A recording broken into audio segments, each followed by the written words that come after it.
Welcome to Mindfully with Tumishe, the podcast that invites you to explore mental health with honesty, compassion, and openness.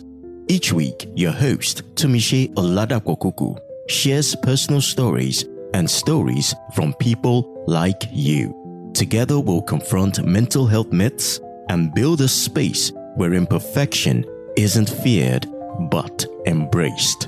From self-esteem struggles to relational conflicts, we're here to discuss it all, with guidance from experts and real raw stories that inspire healing. It's time to live mindfully. It's time to be compassionate with ourselves and each other. Mindfully with Tumishe, new episodes every week, available wherever you listen to podcasts or at blackimages.com.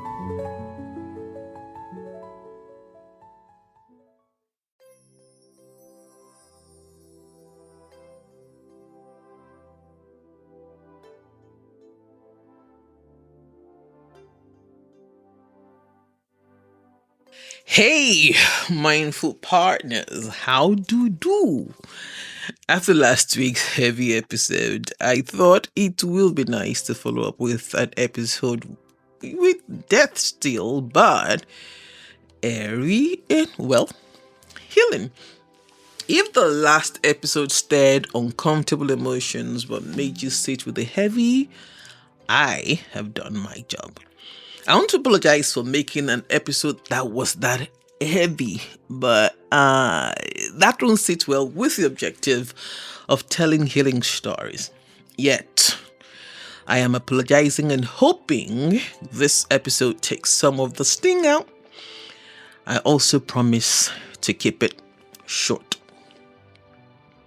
So, recently, I walked into a bookstore and saw a title that stopped me in my tracks. Healing is the New High by Vex King.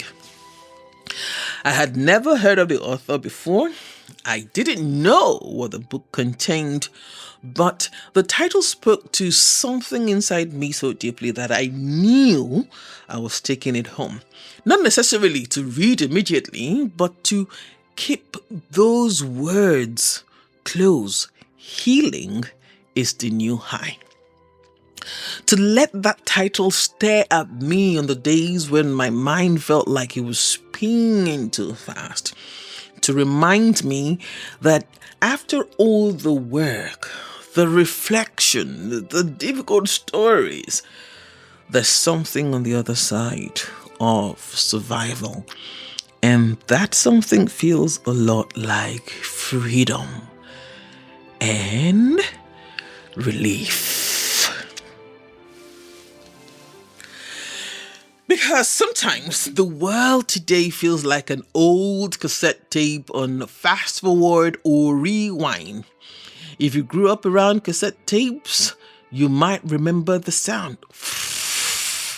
That rapid spinning noise when the tape moves too fast to hear the music clearly. That is sometimes how I feel about life. Too fast, too noisy, too many thoughts spinning at once. And in the middle of that noise, we are all trying to keep up. Mental health conversations are everywhere today, and that's a good thing. This once taboo subject is finally being discussed openly.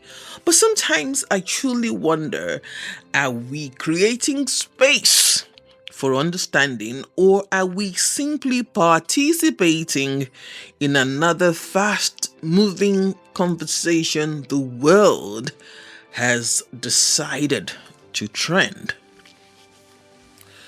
Mental health, mental well-being at its core is not a complicated concept, at least in my opinion. It simply refers to how we navigate the everyday stressors of life, and we all have that in it. How we manage our emotional, social, and even economic realities in the face of daily challenges. Being mentally whole does not mean every day will be beautiful.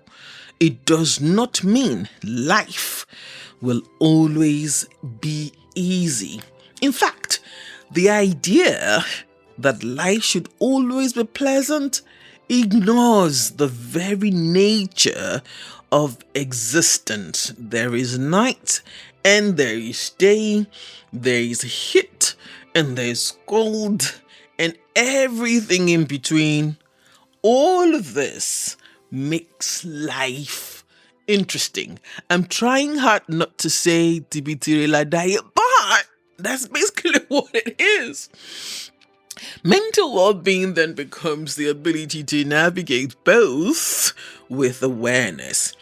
The good moments bring joy and energy. The difficult moments bring, heavy emotions. But the real work is learning how to face both without losing ourselves in either. Why do we avoid difficult stories? The truth is that most of us find it easier to sit with the good parts of life. Joy is familiar. Pleasure is satisfying. But the difficult stories, those are harder to face. They bring discomfort. They ask questions we may not feel ready to answer. And so we often try to move past them quickly. But there's something important to understand when we're trying to move past them quickly. The sum of a person's life is often found in the stories that they survived. And it is especially in the difficult stories that you survived. To dismiss the stories is to dismiss the strengths that carried you through them. Is to dismiss yourself as you navigated, whether with good working coping mechanisms or not, but you navigated those difficult stories to help you become who and what you have become today. So, may I invite you to do something that might feel uncomfortable at first? Sit with your stories. Not to relieve the pain endlessly, but to acknowledge that those experiences, painful as they are or were, taught you. Sometimes the answer we need are already present inside the stories we are trying the hardest to avoid. Pause. Reflect. Allow your inner wisdom to guide you.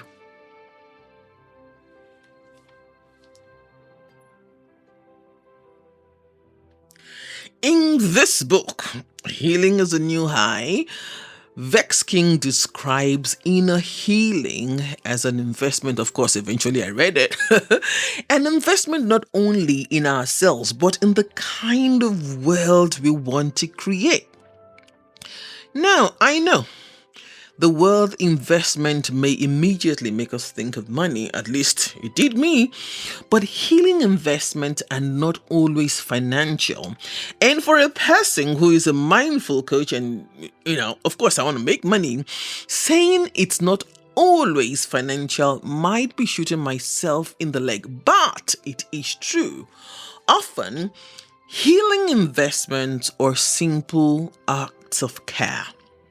Small practices to remind us that we matter. I'll share some of mine with you. One of the tools that has helped me navigate difficult seasons is something very simple. And if you've been following Mindfully with Timisha on Instagram and even Facebook, on my personal page, you will know this. It is play. Yes, play. Whatever that means for you, find play. Of course, you know I'm going to draw from someone, and that someone is almost always Brené Brown, who defines play as an activity done purely for the joy of it without obligation or outcome. It's a moment of freedom. And for me, play can look like singing loudly at the top of my voice. I love that actually. Dancing to music even when no one sees me, or even when people are looking, I just dance. And I never dance off beat. Or watching an image slowly come to life in a paint by number kit. These small moments reconnect me with something deeper. When I began paying attention to these things, I realized something interesting. Many of these activities that bring me peace today are things I loved as a child. Before life became complicated, before some of my stories changed, those were the moments where I felt most like myself. So I began returning to them, not as nostalgia, but as a way of reconnecting with the parts of myself that always knew how to breathe. Another powerful tool for me is journaling. I write everywhere, on my phone, everywhere. There's paper around me everywhere. It may sound simple and even cliched, but writing does give me a space to speak honestly, first to myself, and then to express frustration, to describe anger, to celebrate joy, to document the full range of my experience, to pray, to write my own psalms. And sometimes when I read those pages later, I find myself smiling and saying, Tumishi, you did that. Those moments remind me that I matter to myself and sometimes to the world. So, even if the world is so noisy, even in the middle of this noisy world, in the middle of your difficult stories, may I invite you to pause.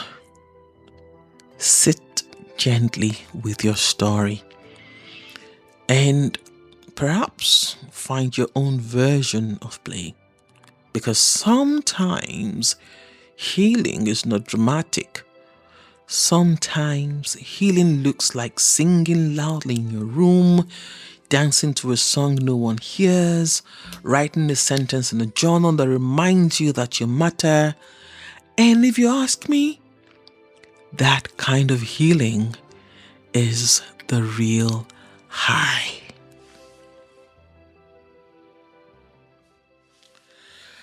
But before I let you go, today, remember I said I was going to keep it short. If you're someone who likes to sit with your thoughts for a moment, here are some questions you might take into your journal this week. The first, what is one difficult story from my life that I have been trying to rush past? And what strength did that story reveal about me? When was the last time, that's the second question, when was the last time I felt truly playful or free, even if only for a few minutes? And what was I doing in that moment? In answering the second question, remember the definition by Brené Brown. Play is an activity done purely for the joy of it without obligation or outcome. And the third question, what is one small act of care I can offer myself this week that reminds me my healing matters? Remember, you do not have to answer all this question at once. Take your time, get a journal, find play, Sometimes the question itself is where healing begins. So breathe, hold space for yourself, and just be. Alright, if this episode resonated with you in any way, again, follow, please share, give us a like. That gives us a little bit more visibility, and truly, I would appreciate it. Then if you think it supports your journey, join the WhatsApp group. The link is in the show notes, and you and I can continue, and maybe we can help each other gain more clarity in this world that we're trying to understand. A huge thank you to my assistant, Toby Ogunshi, for making things easier here and on socials. So, love yourself, love your neighbor, love your country. Above all of this, love God. He is the essence of your being. I am Oluwatumishi Oladapo Kuku. Stay mindful.